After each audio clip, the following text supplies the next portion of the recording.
I call leadership the challenge to be something more than mediocre. The step up to the new challenge, the new opportunity. It was said of Abraham Lincoln, he was at his mother's bedside when she died, and her last words were, "Be somebody, Abe." And if that story is true, evidently he took it to heart and proceeded from that moment to become somebody. And that's the key to leadership. Inner inspection of your gifts and your skills, your integrity and your character. The outer look at how you present yourself as you appear. In some of our other lectures, we go through this whole scenario. The inside is important, but also the outside is important. When you meet somebody for the first time, first thing they're going to do is take a look. Now, sure, they're going to listen, but then they're going to take a look. Now, certainly we learn to evaluate people by more than what we see, but at first we're going to take a look. Let me quote you an ancient phrase. It says, people look on the outside, God looks on the inside. Isn't that excellent information? That's excellent information. So that might mean work on the inside for God, work on the outside for people. You say, well, people shouldn't judge you by your appearance. Well, let me give you a clue. They do. They do. You can't deal in shoulds and shouldn'ts. You got to deal in realities. Now, when people get to know you, they'll judge you by more than what they see, but at first, it's all they got to go by is what they see and what they hear. Now, sure, there's more to come, but at first, you got to pass the show up test, the challenge to be somebody. Let me just give you a brief list. Be somebody wise. There's no substitute for smart. Threats don't make up for smart. Right? Volume and shouting doesn't make up for smart. There's no substitute for smart. Be somebody strong. Strength is attractive. And there are many ways to be strong. Decision-making, character, language, right? As well as vitality and health. There's a lot of strengths, and they're all attractive. But let me give you now the refinement of leadership skills. Here it is. Learn to be strong but not rude. This is refinement. These are the extra steps to become a powerful, capable leader with wide range of reach. Some people mistake rudeness for strength. It's not even a good substitute. Next, be kind but not weak. We must not mistake weakness for kindness. Because kindness isn't weak. Kindness is a certain kind of strength. We must be kind enough to tell somebody the truth. We must be kind enough and considerate enough to lay it on the line. We must be kind enough to tell it like it is and not deal in delusions. That's a sense of kindness. Not weakness, but kindness. Next, learn to be bold but not a bully. It does take boldness to win the day, to become a leader. You got to stride out front. You got to be willing to take first arrows. You got to be willing to take first problem, first trouble, leading the way. You must boldly seize the spring. Farming is not an easy task. You must press the seeds into the soil.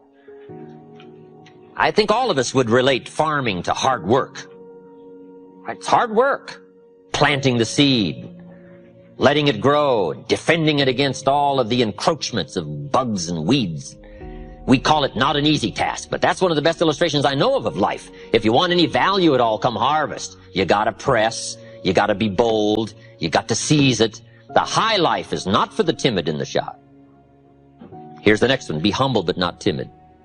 Some people mistake timidity for humility. But humility is a virtue, timidity is a disease. It's a malady, it's an affliction. Now it can be cured, but it is a problem.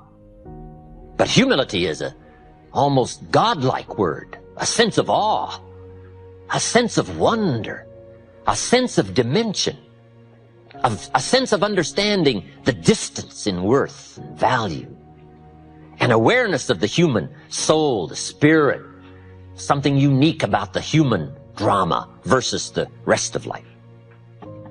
Humility is a grasp of the distance between us and the stars, and yet having the feeling that we're part of the stars. Next, be thoughtful but not lazy. It's okay to dream, but we must not just become a dreamer. Here's a good refinement. Be proud but not arrogant. It takes pride to win the day. It takes pride in company, philosophy, opportunity. It takes pride in community, school. It takes pride in group, organization. It takes pride in cause and accomplishment. But the key is to be proud without being arrogant. Do you know the worst kind of arrogance? Arrogance from ignorance. It's hardly tolerable, right? Next, deal in realities. Deal in truth. Save yourself the agony. Just accept it like it is. Life is fairly unique. Accept it as unique. Now, best to call it unique. Some people call it tragic, but it's best to call it unique.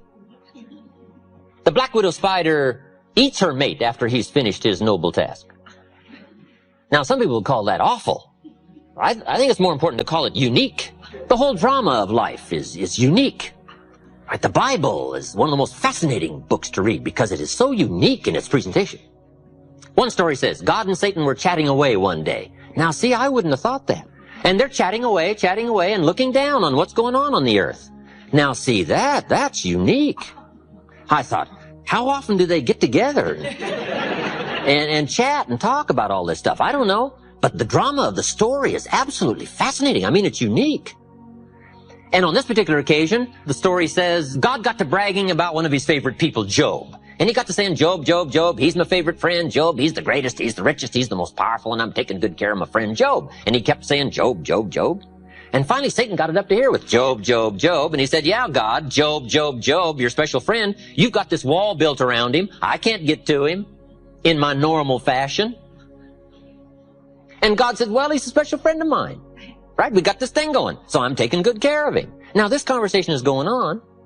I find that fascinating. I find it unique.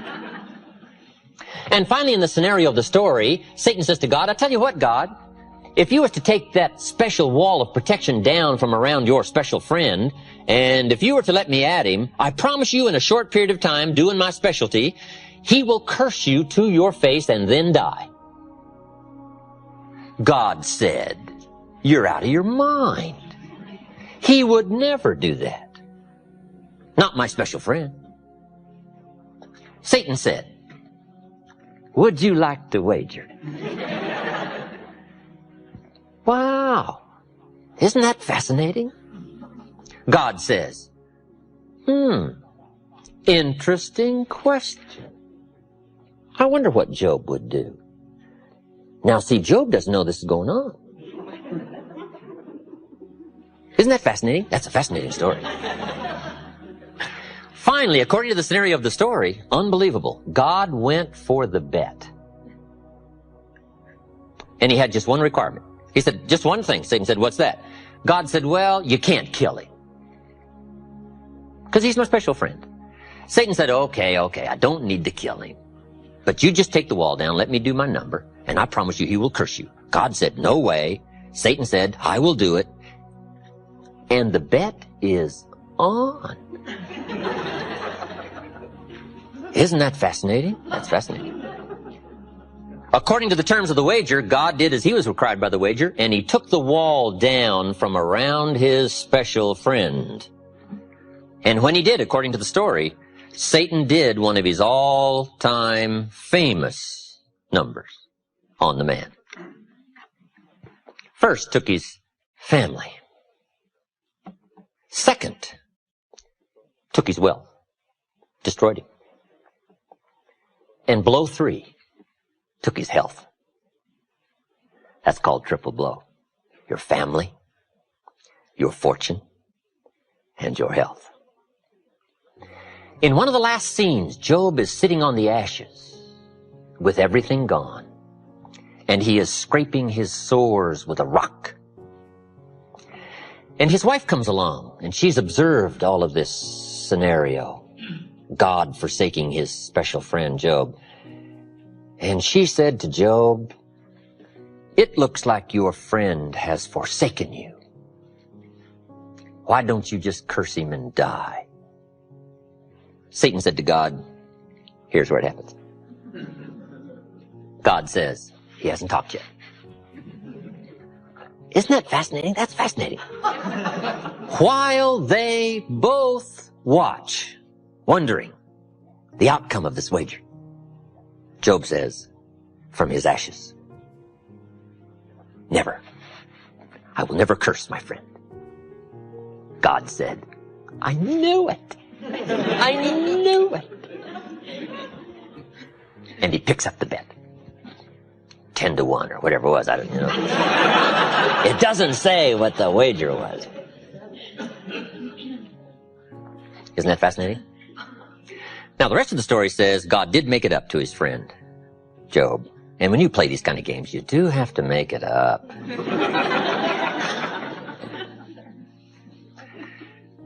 Let's see, what shall I do? I know what I'll do. I'll just give Job twice of everything he had before. Wow.